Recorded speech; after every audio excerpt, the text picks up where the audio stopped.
ఇక హరీష్ రావు కేటీఆర్ చెబుతున్నట్టుగా రాష్ట్రంలో ఉప ఎన్నికలు లొట్టపీసులు రావు అని ఎమ్మెల్యే మేడిపల్లి సత్యం కౌంటర్స్ వేస్తున్నారు. 60 మంది ఎమ్మెల్యేలను బీఆర్ఎస్ చేర్చుకుంటే ఉప ఎన్నికలు వచ్చాయా అని మేడిపల్లి నిలదీశారు.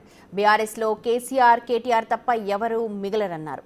అసలు సీఎం రేవంత్ రెడ్డి గేట్లు తెరిస్తే బీఆర్ఎస్ ఎల్పీ ఉంటుందా అని ప్రశ్నించారు. అధికారంలో ఉన్నప్పుడు బీఆర్ఎస్ ఎంత నీచానికి పాల్పడిందో తెలియదా అంటూ విమర్శించారు. ఉప ఎన్నికలు రావు, వచ్చినా బీఆర్ఎస్కు డిపాజిట్ కూడా కష్టమే అని అన్నారు. పార్లమెంట్ ఎన్నికల్లో బీఆర్ఎస్కు 3వ స్థానం వచ్చిందని గుర్తు చేశారు.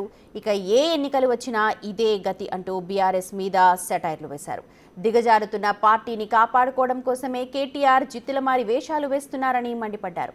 భవిష్యత్తులో బీఆర్ఎస్ పార్టీ ఉండేది లేదు అనే రోజులు వస్తాయని చెప్పుకొచ్చారు. దేశంలో రాజకీయ వ్యవస్థను బీఆర్ఎస్ నాశనం చేసిందని ధ్వజమెత్తారు. అవినీతి సొమ్ముతో అంగట్లో సరుకులు కొన్నట్టుగా ఎమ్మెల్యేలను కొన్నారని కూడా తీవ్ర స్థాయిలో ఫైర్ అయ్యారు. ఇప్పుడు బీఆర్ఎస్ను కర్మ వెంటాడిందని, ఉన్నవాళ్లను కాపాడుకోవడం కోసమే ఈ ఉప ఎన్నికల డ్రామా అంటూ ఎమ్మెల్యే మేడిపల్లి సత్యం అన్నారు.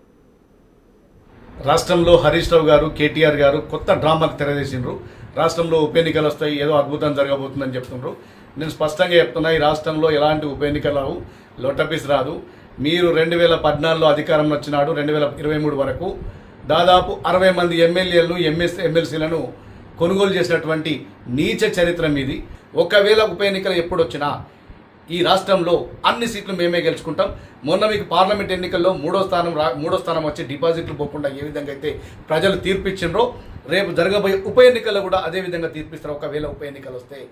ఇంకొకటి కూడా చెప్తున్నా, మీ పార్టీకి సంబంధించినటువంటి మీ కుటుంబంలో 2-3 ఎమ్మెల్యేలు తప్ప మిగతా ఎమ్మెల్యేలు కూడా మా ముఖ్యమంత్రి రేవంత్ రెడ్డి గారు ఎప్పుడు గేట్లు ఓపెన్ చేసినా పార్టీలో జాయిన్ కావడానికి సిద్ధంగా ఉన్నారు.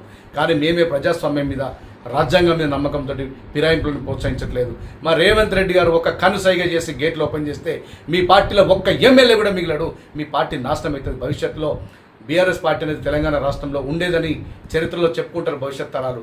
అట్లాంటి నిజంగా మీకు 10 సంవత్సరాలు మీరు చేసినటువంటి విధ్వంసాన్ని తెలంగాణ ప్రజలు ఇంకా మర్చిపోలేదు.